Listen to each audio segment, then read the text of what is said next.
Assalamualaikum warahmatullahi wabarakatuh. Halo teman-teman, perkenalkan kami dari kelompok 1. Pada kesempatan kali ini kami akan mempresentasikan tugas video dengan judul Contoh soal fisika gelombang bumi.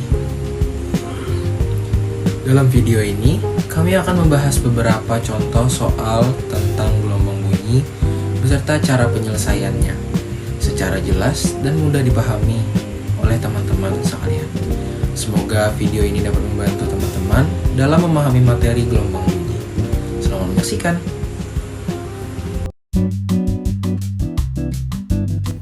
Assalamualaikum warahmatullahi wabarakatuh. Perkenalkan, nama saya Rusiana dari kelas 11 IPA 2 dari kelompok 1. Nah, dalam video ini saya dan teman kelompok saya akan membahas contoh soal tentang klasifikasi gelombang bunyi. Nah, contoh soal yang pertama yaitu sebuah dawai bermasa 12 gram dan panjang 80 cm diregangkan dengan tegangan 96 Newton. Jika dawai menghasilkan nada dasar, besar frekuensi yang dihasilkan adalah A. 25 Hz, B. 50 Hz, C. 75 Hz, D. 85 Hz, E. 100 Hz. Nah, dari soal tadi diketahui panjang dawai 80 cm, masanya 12 gram, tegangannya 96 Newton. Yang ditanya besar frekuensi. Sebelum mencari besar frekuensi, kita harus tahu dulu cepat rambatnya bunyi dari dawai tadi. Rumusnya pakai yang V sama dengan akar F kali L per M berdasarkan yang kita ketahui. Cara mengerjakannya, masukkan rumus 96 dikali L. L ini harus bentuk meter. cm ke meter menjadi 0,8 dibagi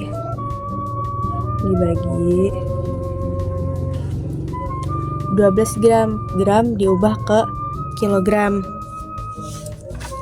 menjadi 0,012 sama dengan akar 96 dikali 0,8 yaitu 76,8 dibagi 0,012 sama dengan akar 6400. Akar 6400 yaitu 80 meter per sekon. Nah, setelah mengetahui cepat rambat, baru kita menghitung frekuensi. Frekuensi yang ditanya yaitu frekuensi ketika menghasilkan nada dasar. Rumusnya yaitu F0 karena nada dasar sama dengan V dibagi 2L. Langsung saja hitung. V-nya tadi 80 per 2 dikali panjang dawai tadi 0,8 sama dengan 80 per 1,6 sama dengan 80 dibagi 1,6 yaitu 50 Hz. Jadi jawabannya yang B.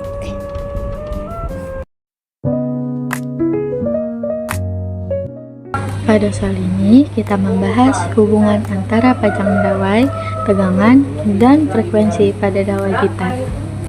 Secara konsep, frekuensi dawai berbanding terbalik dengan panjang dawai dan berbanding lurus dengan akar dari tegangan. Artinya, jika panjang diperkecil, frekuensi meningkat, dan jika tegangan diperbesar, frekuensi juga meningkat. Sekarang kita analisis perubahan yang terjadi. Panjang dawai berubah dari 80 cm menjadi 40 cm, artinya menjadi setengah. Karena berbanding terbalik, frekuensi menjadi 2 kali lipat, kemudian tegangan diperbesar 4 kali. Karena pengaruhnya akar, maka frekuensi bertambah 2 kali lipat lagi.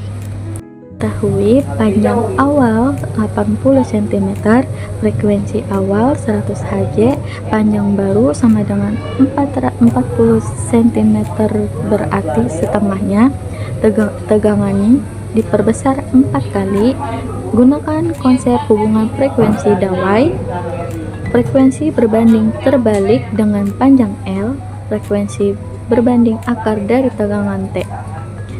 Perbandingan panjang dari 80 cm sampai 40 cm jadi 1/2, maka frekuensi jadi 2 kali lebih besar.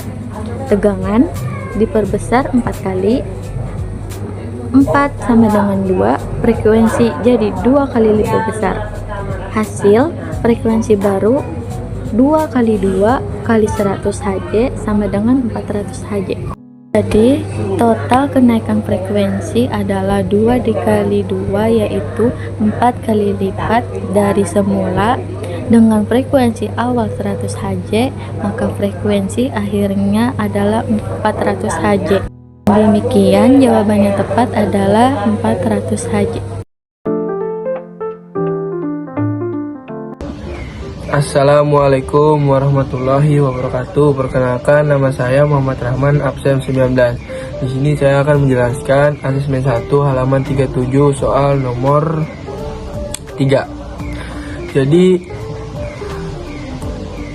soal tersebut adalah intensitas gelombang bunyi dari sebuah sumber. Bunyi sebesar 7,5 kali 10 minus 2 W atau M2. Jika gelombang bunyi dipancarkan dengan daya 211,95 W, letak sumber bunyi tersebut memiliki jarak. Jawabannya adalah C, 15. Tapi sebelum itu kita harus menyelesaikannya dengan cara. Caranya adalah diketahui I sama dengan 7,5 kali 10 minus 2 W atau M pangkat 2. P sama dengan 211,95, W. Ditanya jarak R.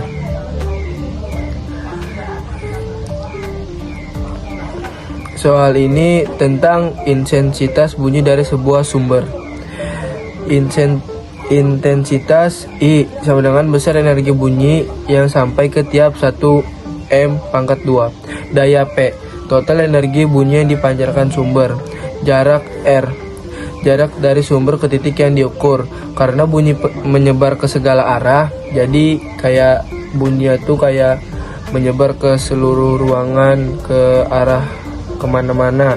Energi menyebar di permukaan bola, makanya pakai rumus bola. Jadi soal ini menggunakan rumus bola.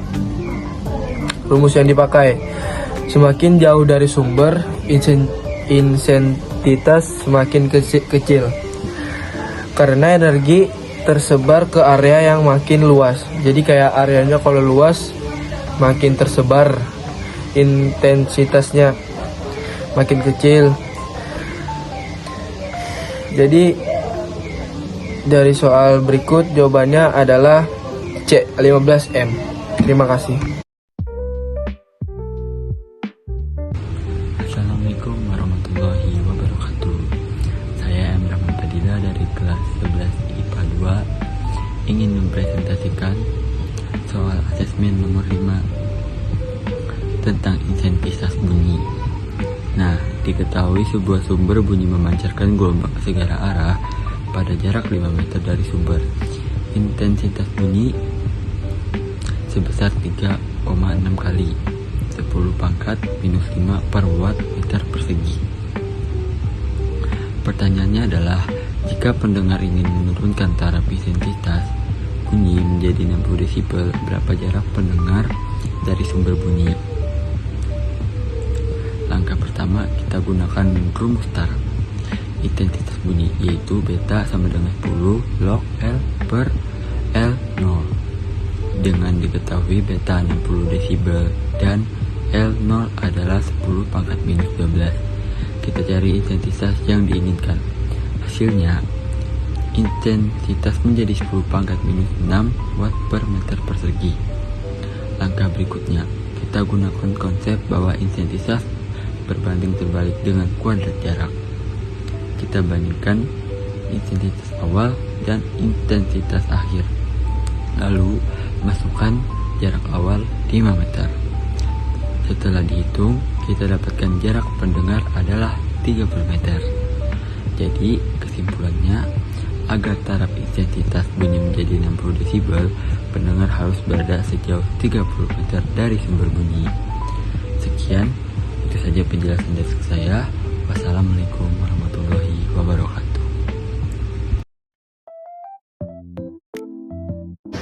Jadi di sini aku akan menjelaskan contoh soal nomor 10. Soalnya itu, sebuah gedung konser memiliki masalah akustik karena waktu dengung terlalu panjang sehingga bunyi yang terdengar menjadi gaung dan tidak jelas. Upaya yang tepat untuk mengurangi masalah tersebut adalah A. Meningkatkan frekuensi suara yang dihasilkan oleh pengeras suara utama. B. Memasang panel kayu pada dinding agar bunyi dipantulkan langsung ke audiens. C. Menutup dinding dengan karpet tipis agar bunyi lebih cepat terserap. D. Melapisi langit-langit dan dinding dengan material peredam bunyi yang memiliki koefisien serap tinggi. Atau E. Membuat dinding gedung dengan permukaan halus agar bunyi terpantau teratur. Jadi, jawabannya itu D. Melapisi langit-langit dan dinding dengan material peredam bunyi yang memiliki koefisien serap tinggi. Jadi, waktu dengung adalah waktu yang diperlukan agar intensitas bunyi berkurang menjadi sangat kuat setelah sumber bunyi berhenti.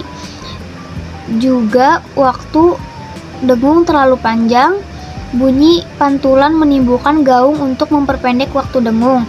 Diperlukan material yang dapat menyerap bunyi dengan baik yang memiliki koefisien serap tinggi. Demikianlah presentasi dari kami mengenai contoh soal fisika gelombang bunyi. Semoga penjelasan yang kami sampaikan dapat bermanfaat dan menambah pemahaman teman-teman semua. Kami mohon maaf apabila terdapat kesalahan dalam penyampaian. Terima kasih atas perhatian teman-teman semuanya. Wassalamualaikum warahmatullahi wabarakatuh.